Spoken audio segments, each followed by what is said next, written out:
All right, we're back. Daru Strong Podcast. I'm your host, Phil Daru. Today I have my guy, Dr. Beau Hightower, the man, the myth, the legend. You know, legendary chiropractor, huge amount of following on YouTube, social media. We had a great conversation about multiple different things and even Bitcoin. So stay tuned for that. Pay attention to that. Trust me, the guy is knowledgeable on all fronts. All right, before we do that, I have to shout out the sponsors, vivobarefoot.com. Go there, check it out. Those are the shoes that I've been rocking since day one on my YouTube videos, on my Instagram. It's a minimalistic shoe that helps you with full foot functionality, strengthens up the feet entirely, allowing you to reduce the risk of injury and also stay more based as far as your movement quality. So make sure you check it out, vivobarefoot.com. Use the discount code DaruStrong at your final checkout. So end of the year, December 11th through the 12th, first ever Daru Strong Fitness Business Conference is going down. If you haven't got your tickets, make sure you do so. It's going down right here in Boca Raton, Florida at my gym, Daru Strong Training Facility here in Boca. So if you want to check out the sun, come to Florida, come check us out and also learn some things. Also, online gym. Yes, I'm starting my very own Daru Strong online gym. So if you want to train the way I train, you want to train like the athletes that I train, but you cannot get out to my gym in Boca, you can go ahead and do that online anywhere in the world. So make sure you check it out. Link is down below, darustrong.com. Now let's get on to the interview.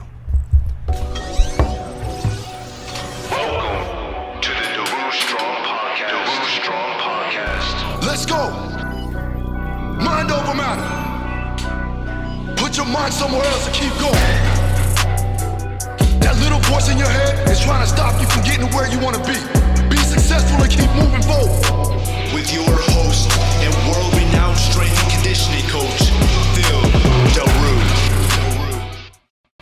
All right, Dr. Beau Hightower, thanks, brother, for coming and blessing us with your presence and not cracking my neck like you did the last time in the YouTube video. If you haven't done so, watch that YouTube video. It's on his YouTube channel, a very big, well-established YouTube channel too as well. He can't even walk around anywhere without getting stopped, and even with the stopping of the police, he still gets away with it. Is that right? You know? It's because of the beard. Chiropractor privilege. That's it, man. You know? That's it. So one thing I did want to go over is your background. Yeah. Right? Let's start from the beginning. You know, when did you start to really understand, like, all right, this is what I want to do for a profession, and go from there? That's a tricky one. Mm-hmm. So like, you know, I was in all honors classes, high school biology primarily. So I thought I wanted to be a veterinarian, right? Like that's what I was planning on doing. So I went to Colorado State, played football there. Yep. They have like the #1 vet school in the country. I thought that's what I was interested in. I started shadowing clinics, and what I realized is vets, like, probably 40% of what they do is like put pets down and like and I like, dude, my heart was like, I'm a huge dog guy. I've got dogs out the wazoo, and I'm like, bro, I don't think I could do that job. So I was already a biology major, transferred back to University of New Mexico. I finished my football career there, you know, utility player, just little special teams here and there. Knew that I didn't have a future in the sport, right? Like in high school, decent, college, you know, lucky to be there, little Rudy-ish. What position? Linebacker, strong safety. Yeah. Gotcha. Same here. Yeah. Wedge buster. Yeah, and I understand that, and it's a good thing because you kept your brain, and I'm a little bit on the other side. I've busted my brain up a couple times.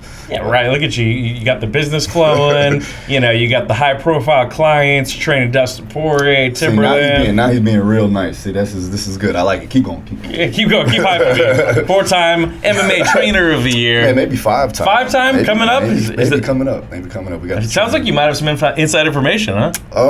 Yeah, maybe. Okay. 5-time. I've got 0 so far. So, so I played football there, graduated my biology degree.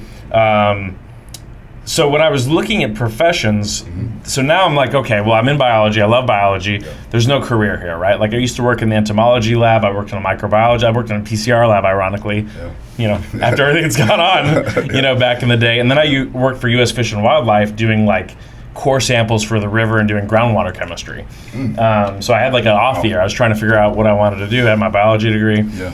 And, you know, I started thinking about like healthcare fields. So really what I was looking at was like optometry, chiropractic, pharmacy. Yeah. luckily, I never had any surgeries, growing up, so I hadn't gone through physical therapy. So at the time, I was pretty unaware of the field. But I had been going to a chiropractor in high school and in college too. So, growing up, you watch like Jerry Rice and Emmett Smith and Joe Montana, and you're watching all these videos, and these guys are all talking about how chiropractic extends their career and allows them to function. So then, my family had already been going to one, so I would go, maybe twice a week during the season in high school, and it made a big difference for me. So I went to my chiropractor's office. I realized this guy works 25 hours a week, plays a lot of golf, and at the time I was lifting all the time. I was trying to get ready for I was going to do a bodybuilding show because physique didn't exist yet, but I wasn't big enough, so I wanted to work out for 3 hours in the middle of the day, and then just do enough around the side to make 60 G's or something, The meathead dream, I guess. Exactly. You live it. Oh, you live it. You work in the gym, but then you never find time to work out, right? Never. I didn't train today either. Yeah, it doesn't work out like you think it does, because there's always a client. So I started looking at that. I started shadowing at pharmacies too, and so the pharmacy thing sounded really cool, but every place that I went, it was in retail, and all the pharmacists and pharm techs seemed super burned out. The people are yelling at them over the phone, call my insurance, da-da-da-da-da. And the optometrist in Chiro office seemed really chill. Yeah. So the difference between the two was obviously the Chiro, he was seeing a lot of high school athletes and people like that. So it felt like a better fit for me between the two. So I applied to 2 different Chiro colleges, got in, and that's when I went that direction. Mostly looking for the lifestyle that he was having, but switch golf for working out, right? And then, and then I was like, I'll work with high school athletes and that's cool. And stuff like that. And so then when I get into school, I realize there's a lot of holes in what I perceive as rehab, right? Okay. So you pass physiotherapy boards. It's a 4-year program. You have to pass 4 board exams. You have PT classes. But to me, it felt like having come from a strength conditioning background, and I had my CSCS by then also. Oh, nice. So you had both sides of the spectrum. You had the clinical side, you had the training side. That's perfect. So I was actually training some people while I was in school. Yeah, that's cool. Because like you, I grew up in the muscle and fitness magazines and Flex and all that kind of stuff. That's what always I've always wanted to make sure if I'm ever working with somebody like a physical therapist or a chiropractor, they gotta know, what my world is, and a lot of them don't, man. In chiropractic, they're more conventional. A lot of them are just golfers or just kind of stay-at-home people, where they gotta understand we're putting ourselves through trauma every day when we get underneath the barbell, and fighters too, and we'll get into that. That's a whole different world. And what do you think, and I don't mean to cut you off, but I wanted to know, what do you think kind of separated you from that, from the regular chiropractor to knowing the sport itself? Yeah, so that's directly where I was going with. So, I get through school, I did my clinical internship with the Colombian Olympic team. So I lived down there for 8 months, I worked with them.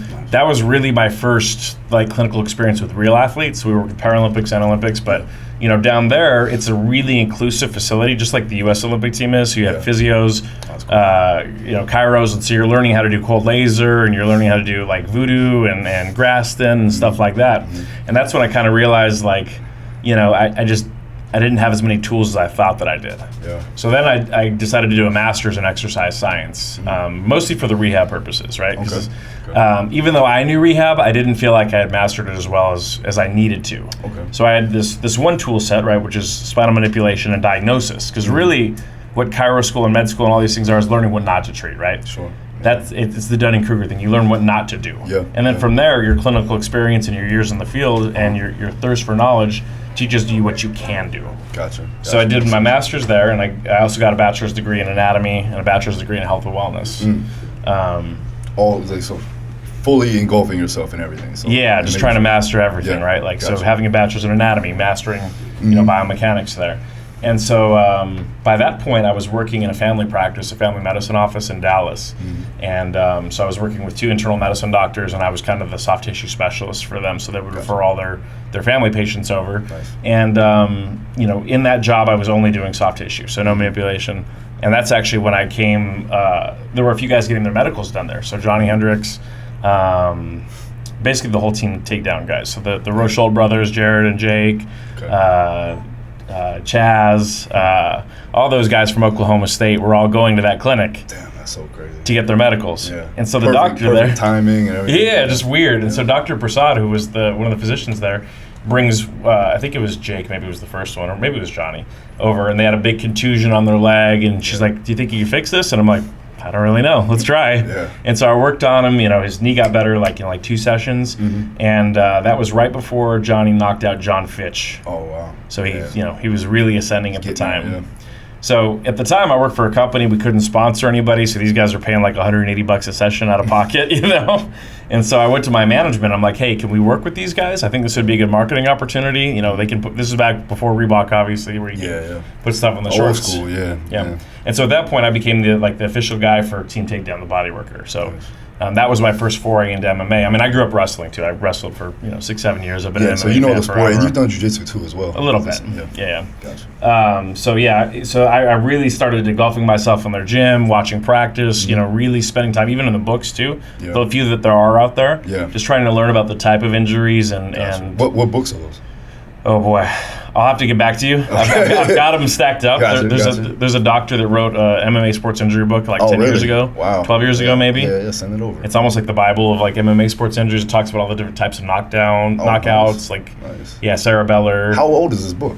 I think it's 10, 11 years old. Okay, yeah. Because there were some orthodox way back in before Bloody Elbow even, Sherdog days where they were writing articles, and I used to read all those in school and stuff like that too. That's cool. And so I started working with them, and then I'm from Albuquerque, right? So then I moved to Cincinnati. We worked a little bit with Rich Flinken's gym there. I was kind of running the region, training people. Okay, how'd you get to Cincinnati? So I got promoted. So I was, the top 2 or 3 producing providers in our company that had 150 people. Dope, yeah. And had a little run-in with the company up there and decided I maybe need to go out and not be with these guys anymore. So the non-competes, their lawyers, they had a law firm that worked for them, pretty strict, so Texas wasn't really an option for me anymore. Okay.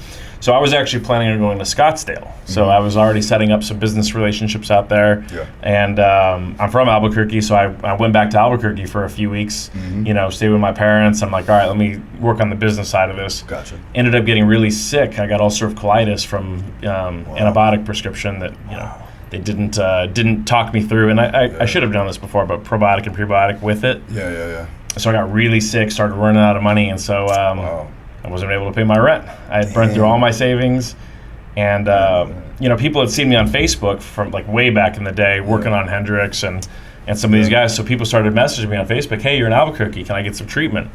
So I started driving around my beat up old car with a table in the back, just driving to people's houses for $45 just to make enough money to make rent. And what year is this? This is 2012. Oh, I was going to say 2011, 2012. Yeah, 11, 12, yeah, exactly. Damn. And so from there, I looking at some family friends, and I found this guy in the hood. Greg will tell you, we were in the hood, and he let me get this office about this size probably, and he let me have the first month free. Right? He's like, you can pay me on the back end. That's cool. So I'm in there painting the walls, and so I started working on people there. Trying to save costs, build an online scheduler before it was trendy. Not pay for a phone line and a fax line. Yeah. And so I started going to different places trying to recruit people to send me patients. So one of them would be this gym, Define Fitness, where Greg was actually a personal trainer at. Yeah. So he was one of my first patients there. And where's Greg seat, man? Where's he? He come here. So he started sending me all his patients. Yeah. Right? And then my boy Derek, so there's a barbershop in Albuquerque called 3D Cuts. Yeah. And all the it's like a museum. You go in there, every fighter that's been through Albuquerque is up on the wall there. Yeah, we have similar barbershops. I think every MMA area, right? They do, yeah, that's cool though. But so he started bringing people in. So he'd bring me Diego Sanchez come in, Overeem, Frank Mir, Clay Guida. Arlovski, Tim Kennedy. Everybody, man. So before I even had a full patient base yet, I was treating all these fighters, all the Latin America tough guys. So Chito Vera, Yair Rodriguez, Julie Kedzie. Paulie before he even signed with the UFC. Damn, bro. Cowboy. Yeah, before they all got well, Cowboy was already big. But, Yeah. But damn, that's crazy. So by practice, half my schedule daily was MMA fighters. So I started working with them. And so when they built the new gym in 2015, Coach Winklejohn and Jackson came to me because I had already been traveling with a lot of the fighters. They're like, hey, man, come with me. Because a lot of times they might have an injury week of the fight. And hopefully you don't need me fight week. Yeah. But if you do, you it's like an insurance policy. You're glad I'm there. You know. And so like John, for example, when he beat Gustafsson, it was the DC fight, the rematch. Yeah. He was wrestling with his wrestling coach, landed on his shoulder, couldn't pick his arm up Wednesday. It wasn't like a couple days before, It was 2 days before. That was fun. Right before the weight cut. Yeah. Well. So we were able to get it. During the weight cut. I'm in the sauna working on him. Damn. Yeah. Oof. Yeah. No pressure. Pay-per-view main event. Get the shoulder right. I know. Wow, man. And he's probably coming off some issues or whatever at that time, right? At that point. Yeah. Well, it was after that fight. It was after the fight. Yeah. I mean, so like, it's crazy to me because I kind of went through that similar situation where it's like, all right, one fighter, then the next fighter, then the next fighter. What do you think? And then join ATT, and then... Yeah, of course, right? And that was more so what it was. It was like, you get with a good camp, and then all of a sudden, it's like it explodes for you. So what came first? Fighters were seeking you, and then you came to ATT, or ATT I was came fighting. to you? I was fighting. Oh, that's right. You were fighting. Okay, so like, that's I would go down there, and I would work with the guys, and obviously I was training for myself, but they knew that I was a strength conditioning coach too as well. So it did work out that way. And I was training my teammates and things like that. And then as soon as that happened, I was like, all right, retired from the sport. What do I do now? And I actually stepped away from the sport too for like a year. I didn't even do anything. I was like, I don't even want to look at MMA. And I kind of did that with football too. Did you ever go through that? I was pretty straight out, like, because as soon as my graduation banquet was over, it was like, what's next was school. Yeah. So I mean, I filled that gap with other stuff. You know, like I said, bodybuilding, powerlifting. Man, so I did one meet in powerlifting. I did like 3 physique shows. Oh yeah. And then we have there's these things called the Chiro Games. They're like the Olympics for the chiropractic schools. Oh, shit. And so we play flag football. Damn. All right. But our team was stacked, man. We had like 2 NFL guys on the team and like 5 D1 guys. Damn. Our secondary was we had a guy from the Jets that was a cornerback. For real? Yeah. So we ran the tables. Nobody could score on us. That's crazy. That's cool though. But it was pretty fun. And then we had a basketball, like a club team too, and we played like Division II, Division III schools, like scrimmage them and stuff. So, there was some areas to like scratch the competitive like athletic itch during that process. Gotcha. So how did you meet with him? Grinder. Yeah. Because you're younger too, right? How old are you? I am 34 and a half. Oh, no, you're fucking old too. Get out of here. You how old are you now? I'm 33. Yeah, see? I just turned, I'm 33 in November. All right, there we go. But we're all the same area. So what happened? How'd you guys connect? Yeah, I came to visit actually. I used to work right up the road. I used to live right up the road from here, and I used to run one of the LA Fitnesses in West Boca as a training general manager. Gotcha. And I was just kind of burnt out from that. I wanted to get some extra certs and just kind of add into extra knowledge. Nice. I was going to school at FAU as well before that. So you're local. Well, I was before. I grew up in New York, and then I was down here going to school, and then just kind of getting burnt out going to business school, and was just wanted to do something different. It was like the medical field, so I started working with some physical therapists down here, training some of their patients, and then I ended up going to visit some friends in Albuquerque. Just randomly, I took some time off to finish my NASM certification. Yeah. And I met Beau. I was all jacked up.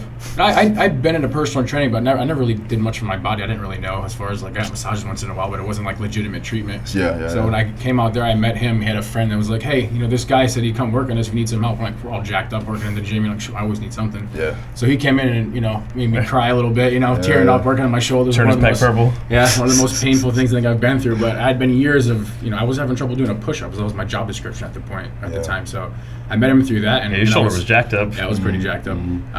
But I was kind of getting in the realm of wanting to be like a one-stop shop, and he was by far the only person I saw that was not only smart enough to be able to combine that stuff, but actually was getting results. I'm like, I need to learn this stuff too. I had clients, I'm like, man, if I could just get them loosened up more, I could teach whenever I need personal training-wise. Because that's always the difficult part. I couldn't do everything.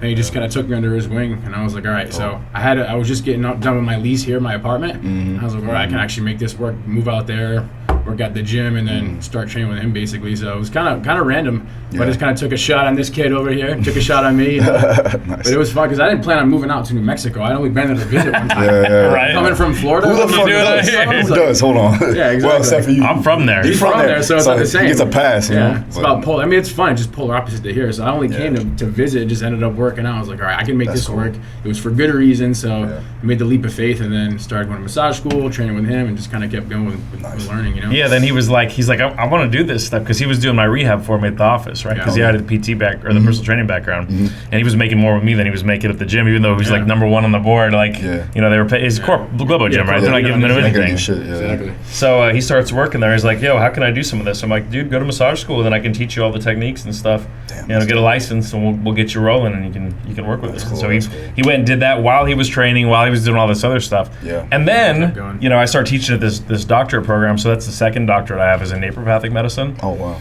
So the double doc.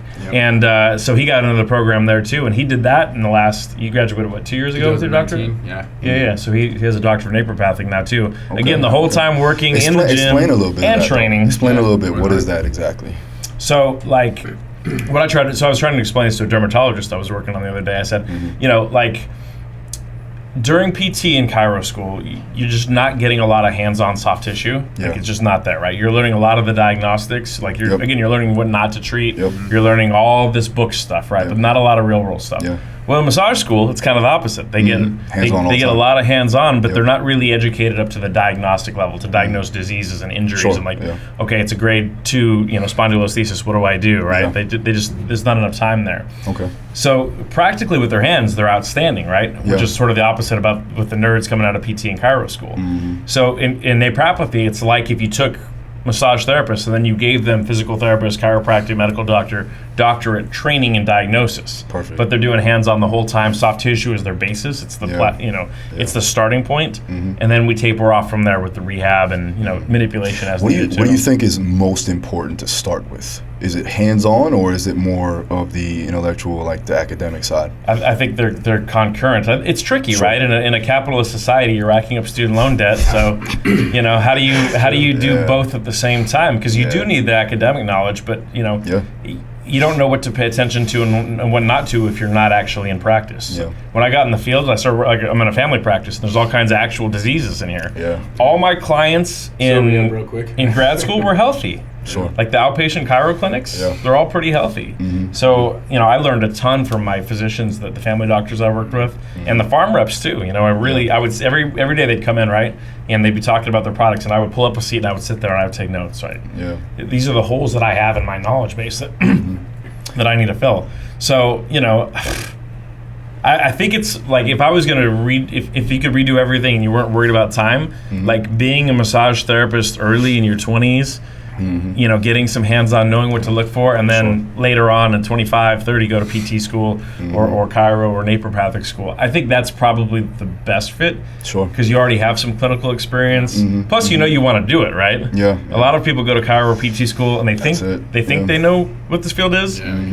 And then they get in there and then it's like, okay, move your arm in a circle and you do that all day. Or here comes a Medicare or a personal injury, chiropractic case that this lawyer's sending me.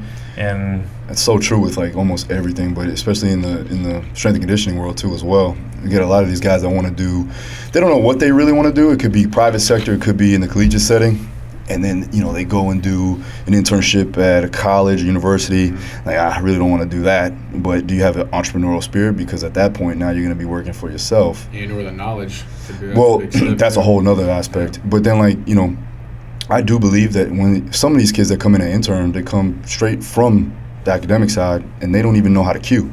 They don't know how to auto-regulate. They don't know how to communicate. And that's vital, especially when you're working with fighters, too. And any athlete, but also general pop. Like if you can't identify something, if you can't auto-regulate on real time, it's going to be hard for you to actually progress in the field. So, but it works hand in hand, like same thing with you guys, Well, with you guys too, it's not only like you said, you have experience. You've been a fighter, you lived it. You also be able to communicate effectively and keep confidence and make them have confidence in you. That's not easy. That's a whole different skill set, right? And then you actually have to be able to be a good enough business person to keep the lights on so they have somewhere to train. That's a whole different bill, So to be able to build them all together like you're doing here, expanding, they got a whole nother room. If you guys are in this area, you're missing out if you're not training here. Yeah, that's it, man. I appreciate it, man. So I did want to talk to you about the social media stuff now.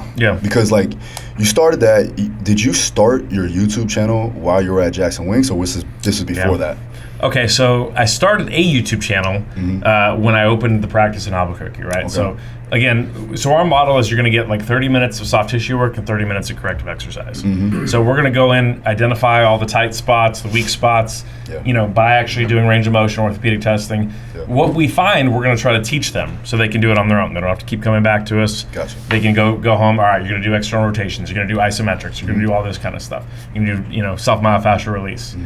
And a lot of it's based on, kind of like the Yanda stuff, right? Or Janda, Yanda, I don't know if he's Swedish or whatever. Tight muscle, long muscle, right? Which by the way is a great base to start with. Like if you want to look at anything as a chiro PT, just the balance of flexors, extensors, right? Gotcha. Like that's if I'm going to start anywhere, that's where I'm going to start. Before manipulation, before any of this else, get tight muscles loose, get weak muscles strong. Get you to neutral. Like if I'm building a base for anything, that's it. So that part was huge. So I made these little homework sheets, and we filled some like terrible YouTube videos. I'm like, I look like I'm 11, right? And they're just us doing the exercises, right? So if we circle it on there, they can go to the YouTube channel, and they can look at the form to make sure they have it right. Yeah. So super high quality. Yeah. I like 400 subscribers or something like that. For like 5 or 6 years. Still out there, or you I took them down because they were hurting my algorithm like reach, but I do have them. They're that bad. They're on another channel. If you want to see them, elite orthotherapy and sports medicine, it's still over there. Bring the whole fucking. No beard. Maybe that was what's killing the algorithm. He didn't have a beard. I seen like one or two, like very, I guess it was either you. It was both of you guys. No beards. Yeah. Real clean cut. Yeah. Right? That's like, oh, man, it's our Jersey Shore phase. Yeah. You know what I'm saying? Killing it. Big hair, just killing it. This guy's got rhinestones on his shirts. I had to tell him, I'm like, hey, bro, listen. Oh shit, yeah. Like you can't wear those studded jeans, your affliction shirts in an office, it's man. still out there somewhere. We can find it. I don't know where. We'll throw it up on the YouTube. It's coming straight out of Florida Beach with the sparkly shirts. It's like, I'm ready to fix people. Let's do this. What's that? The Hardy shirts? What is that? Yeah, the Ed Hardy's. The skull and the flaming. Fuck yeah. So actually, I really started doing YouTube. So I was already using IG, right? Like from the get-go. That's how I built my practice. So a lot of the fighters, again, a lot of them are not real, a lot of them have a hard time with money. Yeah. So they're like, hey, what can we do? I'm like, let's work something out. You give me X amount of posts and I'll sponsor your camp, put me in your shorts, your banner, whatever. Gotcha. So that's kind of how we started before we were with Jackson Wink, right? So these guys have big Instagram followings, no money. What am I going to pay to reach 50,000 people? On a radio ad or a TV ad versus a fighter reaching 50,000 people, saying, hey, thanks for fixing me up. So that's, 2012, 13, that's what we were doing. So my IG got pretty big pretty quick just from that, maybe 80K or something like that. Oh, man. And so the Epic Crab Wars of 2017, so I have a penchant for pushing back against authority, and Instagram was going really hard on those are the days. Deleting certain types of videos. So there was a video I posted, it was a crab, and it had run into a like a frying pot, right? And they flagged it, pulled it down, said it's violent content, encourages suicide. Meanwhile, we're posting fighters fighting. It's a fucking crab, bro. It's an arthropod. Yeah. We're gonna eat that. It's a proto-brain. Like, what are we doing here? So they pulled it down. So I'm like, okay. So here comes another crab video and another crab video. So I posted like 25 crab videos in a row, right? So long story short, I got banned from Instagram. So when was this? Permanently banned, like 2018, 19. Oh man, that's recent. Yeah, damn. Permanently banned. Like no appeal, no nothing. It's not like there's nobody you can call. I'm like, I do use that for business. That probably wasn't the best idea. Yeah, damn. So I'm like, crazy. What? Fuck these people. I'm gonna go post on YouTube. Yeah. Oh, nice. It actually helped. And so and so rewinding a little bit, like I had never posted any of this. We had like maybe Diego and like Tom Duquesnoy, some guys from Europe that had DOs, and they were like, hey, we crack this or whatever. And they were like, film it. It wasn't even us. They were like, film it. So we do it, put it on IG, 500,000 views, 800,000 views. Wow. I'm like, do it again, 1 million views. Front page of Explore page. So the IG just goes crazy, right? Yeah. So then I just take that same thing, I stick it over on YouTube. Boom, 1 million views. So it was basically IG video. They were vertical, Oh shit. Yeah, damn. That's cool. But it was something novel. It was like an ASMR thing, the cracking stuff. Like pimple popping. Yeah. Which I need one right now, man. And the lights too, man. I was like, it's like that Mitch Hedberg where he's like, what's the balm you put on your cold sore? Oh yeah. What's it called?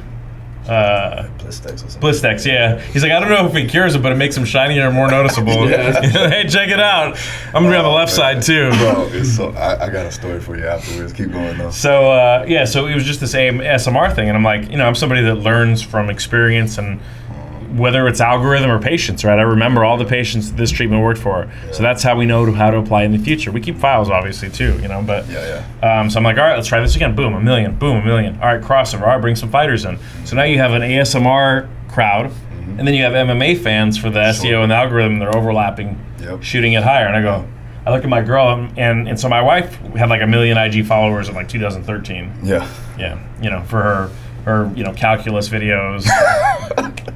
Yeah, she's really good at calculus. Yeah, it's fantastic. And that's exactly why I married her. I love you, babe.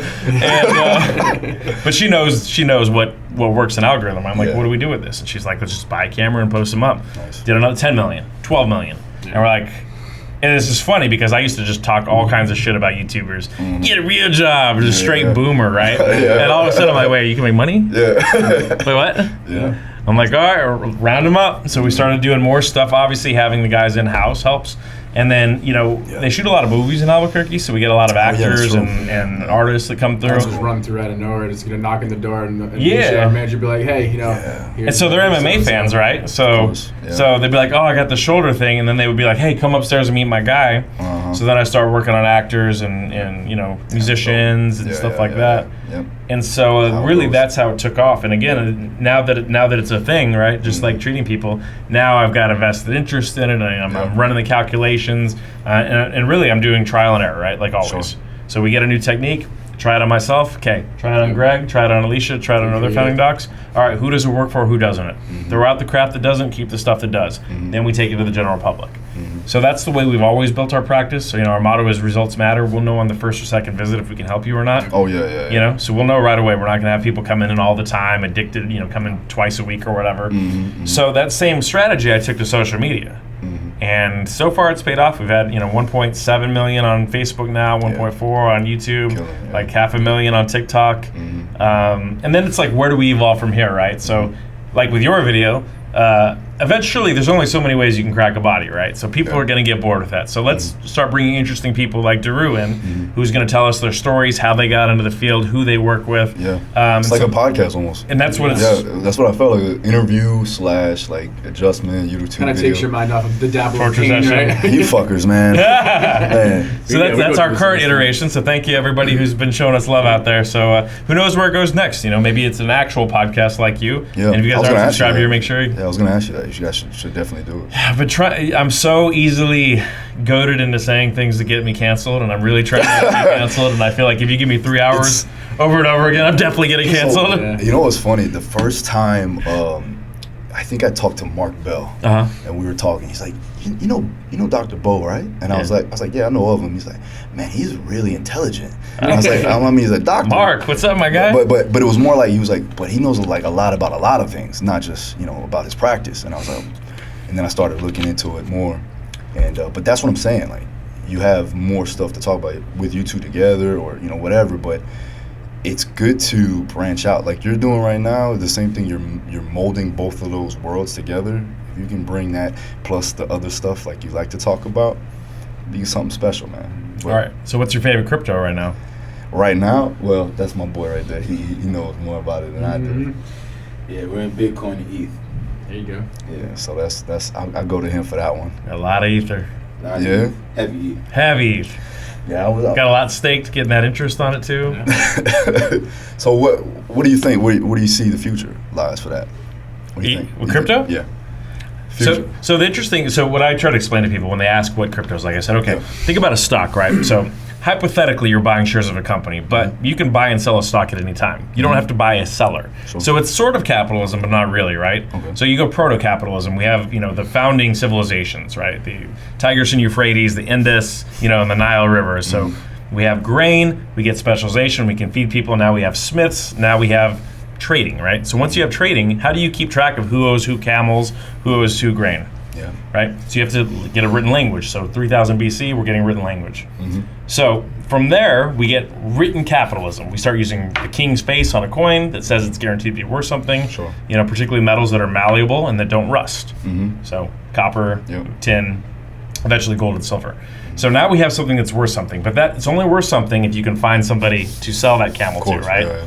So in modern day capitalism, if it's Mountain Dew who should sponsor us, if it's something else, I have to find a seller for it. I can have all this shit at my house, but it's not worth anything if nobody buys it, right? Mm-hmm. Whether it's a treatment, whether it's a training session, what's it worth? Well, it's only worth what something is willing to pay. Mm-hmm. So with a stock, that's not true. It's not true at all, right? You sell to the market. Yep. You don't have to go out there and find a buyer for your stock. Mm-hmm. So it's a little bit abstract in that way. Say you're taking baseball cards, right? The baseball card has value, right? It's a Pokemon Charizard card. But it only has value if somebody's willing to buy it, right? You could go to Beckett and say, hey, this is worth $20,000. If you can't find somebody to pay for it, is it really worth that? Yeah. So crypto, particularly Bitcoin, is similar to that. There's a finite amount, right? There's a halving cycle.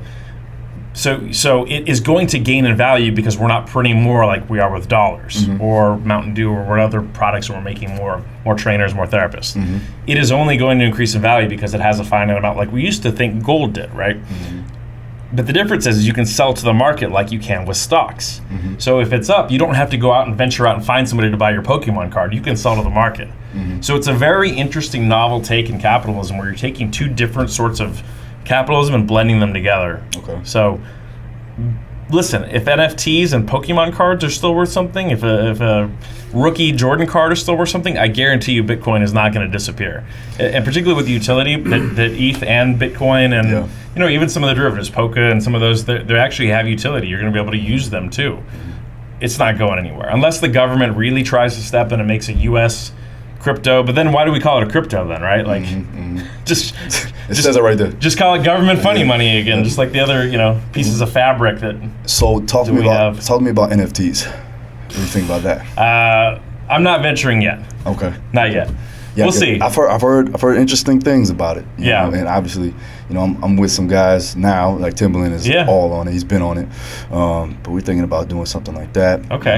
And playing around with some stuff. Well, the thing is somebody that's got big bank, it's like playing poker. Oh yeah. 100%. So when you have a lot, you can go in on. You can do whatever. You win big, right? For sure. Yeah. And that's what my poor guys that are doing like small amounts. When it dips, they're like, oh shit. Sure. It's like playing poker. You got all the chips, and you can just keep going all in, and eventually they're just going to keep folding because you can pressure them.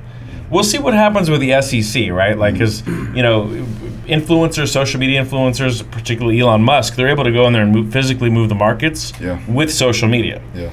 Hypothetically, if you were doing it in the stock market, he's gotten in trouble for that with Tesla, right? Yeah. Just him saying the Tesla stock is too high, he got in trouble with it. So there isn't the same sort of regulation yet.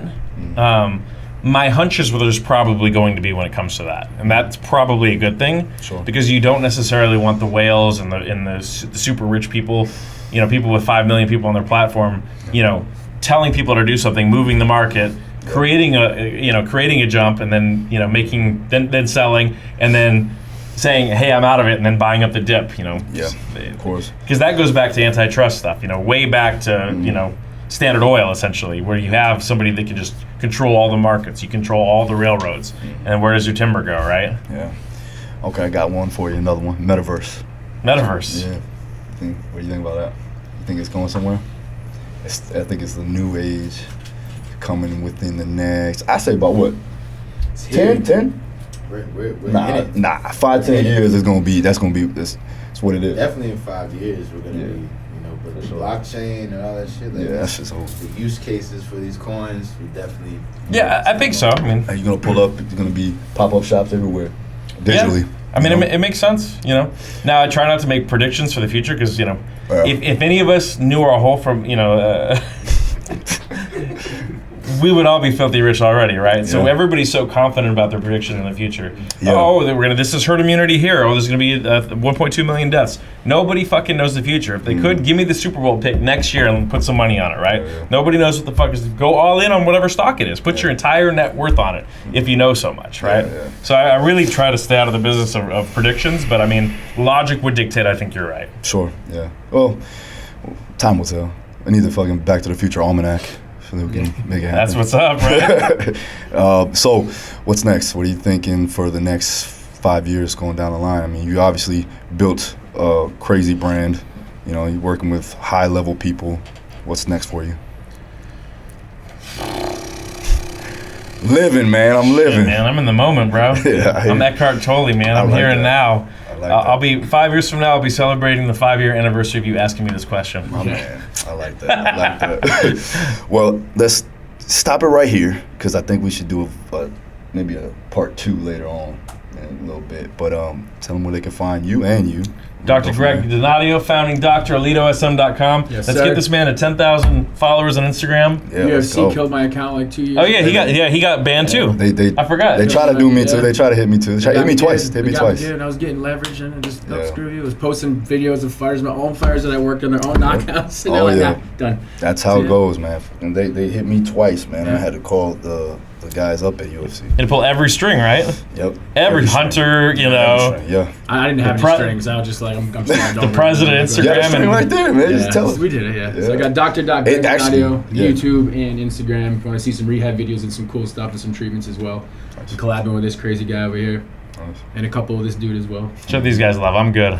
He's not good. Unsubscribe I'll from give mine. you some subscribers. Go subscribe to these guys. Hey, he got Listen, enough, trust me. He got enough. I got plenty. Unsubscribe, please. All right. You start selling subscribers now. that's where we're going Put that next shit to in the this. stocks for right now. There it is. Yeah. That's the new idea. All right, guys. We're out.